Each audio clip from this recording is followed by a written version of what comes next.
అనగనగా ఒక దట్టమైన అడవిలో ఒక పవిత్రమైన ఆశ్రమం ఉండేది. అక్కడ పరమానంద తీర్థులు అనే గొప్ప గురువుగారు ఉండేవారు.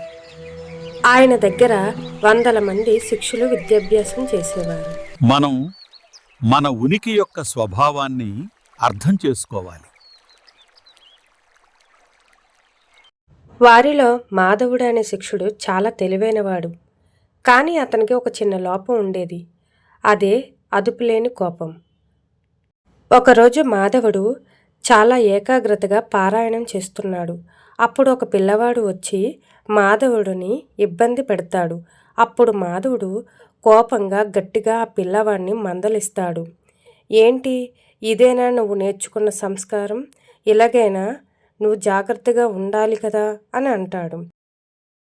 ఇదంతా దూరంగా గురువుగారు గమనిస్తూ ఉంటారు. మాధవుడి కోపం ఎలా తగ్గించాలి అని ఆలోచిస్తూ ఉంటారు. మాధవుడి విద్యాభ్యాసం పూర్తయింది. మాధవుడు అంటాడు, గురుదేవ, 12 ఏళ్ళుగా మీ నీడలో పెరిగాను. నాకు సమస్త వేదాలు శాస్త్రాలు నేర్పించారు.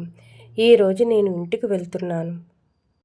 కానీ నేను వెళ్లే ముందు మీకు ఏదైనా అపురూపమైన గురుదక్షిణ ఇవ్వాలని నా కోరిక. లోకంలో దొరకని వస్తువైనా సరే మీరు ఆజ్ఞాపిస్తే తెచ్చి మీ పాదాల చెంతకు చేరుస్తాను అని అన్నాడు. గురువుగారు, నా గురుదక్షిణ ఏమిటి? ఏదైనా అడగండి, నేనిస్తాను. అప్పుడు గురువు, నాయనా మాధవ, విద్యను పంచడం నా ధర్మం. నీవు ఉత్తముడిగా బ్రతికితే అదే నాకు చాలు. నాకే సంపదలు అవసరం లేదు అని అన్నారు. అప్పుడు మాధవుడు, లేదు గురుదేవా, మీరు అలా అంటే నా మనసుకి తృప్తి ఉండదు. నా దగ్గర చాలా ధనం ఉంది. మా పూర్వీకులు ఇచ్చిన బంగారు నాణేలు ఉన్నాయి. లేదంటే ఏదైనా అరుదైన వజ్రాన్నైనా సరే వెతికి తెస్తాను.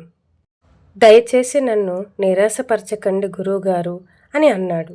అప్పుడు గురువు, సరే నాయనా, నీ పట్టుదల చూస్తుంటే ముచ్చటేస్తుంది. అయితే నాకు బంగారం వెండి వద్దు. నీ దగ్గర ఒక అశుభ్రమైన వస్తువు ఉంది.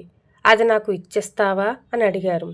అప్పుడు మాధవుడు ఆశ్చర్యంగా, అశుభ్రమైన వస్తువా? నా దగ్గర అలాంటిది ఏముంది గురుదేవా? మీరు అడిగితే నా ప్రాణాలైనా ఇస్తాను అని అన్నాడు. అప్పుడు గురువుగారు ప్రేమగా శిష్యుడి భుజంపై చెయ్యి వేసి, ప్రాణాలు వద్దు నాయనా, నీలో ఉన్న కోపం నాకు ఇచ్చేయి.